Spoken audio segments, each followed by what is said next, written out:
Now, as mentioned, political row that escalated recently over attacks on the NIA officials in West Bengal. BJP and the TMC locking horns in quite a fierce war of words after a team of NIA officials were allegedly attacked by villagers at Bhupati Nagar in Bengal's East Mednipur district. TMC leader Abhishek Banerjee warned of exposing NIA, went on to allege that the BJP's Jitendra Tiwari has met with top NIA official just a day before the agency sent notices to its leaders on March 7th, therefore insinuating that it's the BJP who's instigated the NIA to carry out raids and show up at the spot and barge into homes in the dead of the night. These were allegations leveled by the TMC against the NIA officials.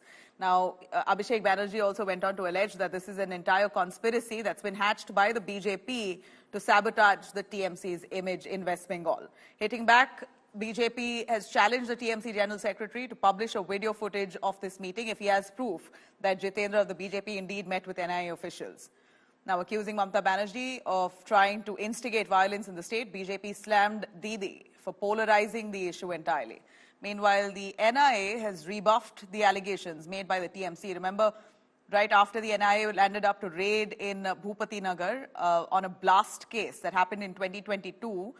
In fact, they were attacked and assaulted. Some stones were pelted. Those are the visuals there we're showing you on our screens. Stones were pelted on their vehicles, and this almost was a very similar reminder of what we saw a few months ago, where ED officials were attacked when they arrived in Sandesh Khali to raid and pursue cases involving Sheikh Shahjahan, a TMC heavyweight. So similar scenes that surfaced even a week ago, or barely 3 days ago, when NIA officials landed up in Bhupati Nagar in West Bengal. They were attacked in a similar fashion. Now, as soon after that attack, the TMC, in fact, blamed this on the BJP for instigating the attacks, with the West Bengal police filing a case against the NIA officials itself, claiming that they molested the women in that locality, that they trespassed into those areas, and it's the NIA team's fault that they barged into homes without prior notice, that the West Bengal police wasn't taken in the loop to carry out the investigation, and therefore it's the NIA's fault.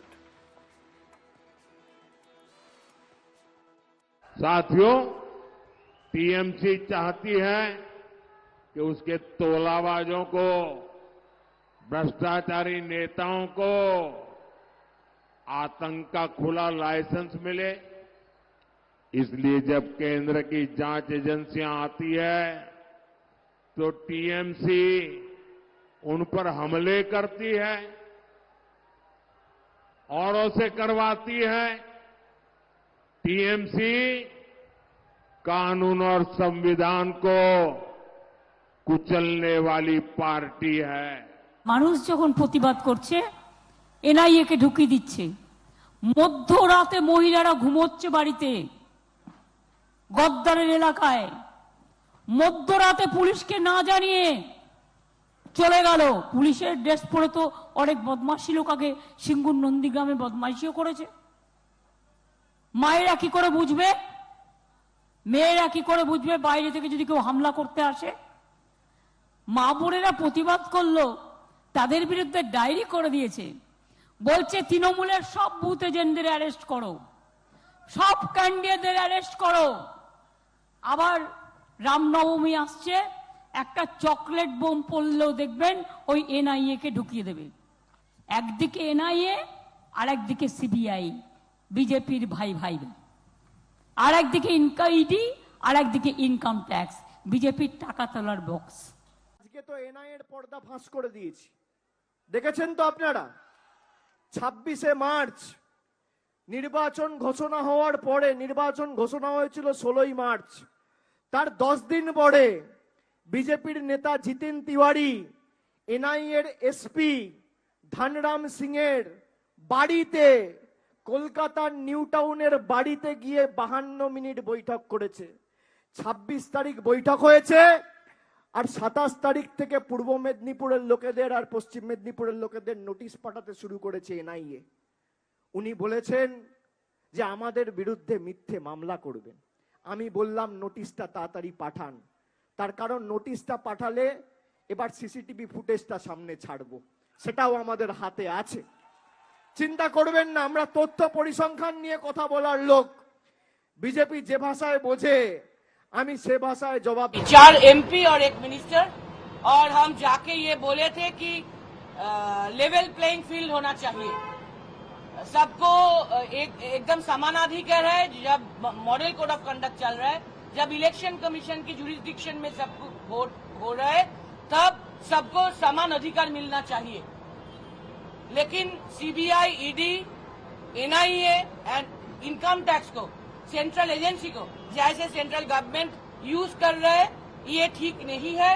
लेकिन अभी model code of conduct के time ये सब NIA वाले बात, IT वाले income tax, CBI, ये सब नहीं होना चाहिए। इस बार के चुनाव में भी देखा जाए क्यों ऐसा हो रहा है, चाहे वो भले ही पंचायत चुनाव हो या फिर विधानसभा चुनाव, कुछ बिहार और उससे जुड़े हिंसा, इसमें क्यों रोक नहीं लग रही है? और आए दिन हमने ये भी देखा है, आप उदयन गुह जैसे जो तृणमूल कांग्रेस के नेता है मुठभेड़ में शामिल हो रहे हैं, ये कारण क्या है? देखिए, मैं पहली बात तो ये कहूंगा कि टीएमसी का पैर का नीचे जो जमीन होता है यहाँ पर कुछ बिहार में बिल्कुल भी नहीं है। तो ये लोग अभी आक्रामणात्मक हो गया है। जब सांगठनिक रूप से नहीं कर पा रहे हैं, जब गणतांत्रिक रूप में लड़ाई नहीं कर पा रहे हैं, तो ये लोग आक्रामणात्मक हो रहा है। और इसी का जो है आप लोगों ने जो चित्र आप लोगों ने देखा। और टीएमसी और वायलेंस, ये वायलेंस की बिना टीएमसी रह ही नहीं सकती है। जब वायलेंस खत्म हो जाएगा, टीएमसी भी खत्म हो जाएगा। वायलेंस का एक रूप ही है टीएमसी। और इसके अलावा नहीं रह सकता। आप देखिए ना, अनुब्रत मंडल पुलिस को बम मारने का बात करता था, अब कहाँ है? तिहाड़ में है ना। अब देखिए ना, पार्थ चटर्जी, कितना पैसा उनका घर से निकाला। टीएमसी का हर लीडर जो है, या तो वो कटमनी लेते हैं या फिर वो जो है ऐसे ही वायलेंस करते हैं। लोगों की वोट से टीएमसी कभी नहीं जीत सकता है। ममता बनर्जी के प्रति लोगों का सिंपैथी थी, लेकिन ममता बनर्जी ने एक के बाद एक जो घटना घटाया, उसके बाद से ममता बनर्जी के ऊपर से सिंपैथी उठ गई है लोगों का। एक समय थी 2011 में, जब ममता बनर्जी लेफ्ट हैंड को हटाने की बात किया, ममता बनर्जी ने कहा कि मेरा कोई परिवार नहीं है, लोगों के साथ मैं चलूंगा। लेकिन जीतने के बाद ही उनका परिवार आ गया, भतीजावाद आ गया, भाई भतीजावाद शुरू हो गया, नेपोटिज्म शुरू हो गया। उनकी घर से ही बहुत सारा जो है इलेक्टेड मेंबर है। तो लोगों के सामने जो सच्चाई है वो अब देखने को मिल रहा है। और इसी का जो है प्रभाव 2019 के जो चुनाव हुआ था उसमें भी दिखाई दिया। और इस बार 24 का जो 2024 का जो अभी लोकसभा चुनाव हो रहा है, इसमें बहुत ही गंभीर रूप से इसका प्रभाव दिखाई। ये जिस तरीके से बुआ भतीजा ने NIA को अटैक कर रहा है, ये नया बात नहीं है। पिछले 3 साल से CBI, ED के ऊपर ये लोग हमला कर रहा है। ये भ्रष्टाचारी को संरक्षण देने के लिए सेंट्रल एजेंसी को रोक रहा है, सेंट्रल एजेंसी को डरा रहा है। और NIA हमारी देश हित में काम करता है। देश के अंदर, देश के बाहर जो ताकत देश विरोधी काम कर रहा है, वो PFI हो सकता है, सिमी हो सकता है, हिजबुल मुजाहिदीन हो सकता है, उसका खिलाफ सिमी हो सकता है, उसका खिलाफ काम करने का রেসপন্সিবিলিটি দেশ का পার্লামেন্ট NIA को দেয়া है। মধ্যরাত্রে হোক আর শেষ রাত্রে হোক, যখন দরকার হবে চোরেদের বাড়িতে ED, CBI যাবে, NIA যাবে।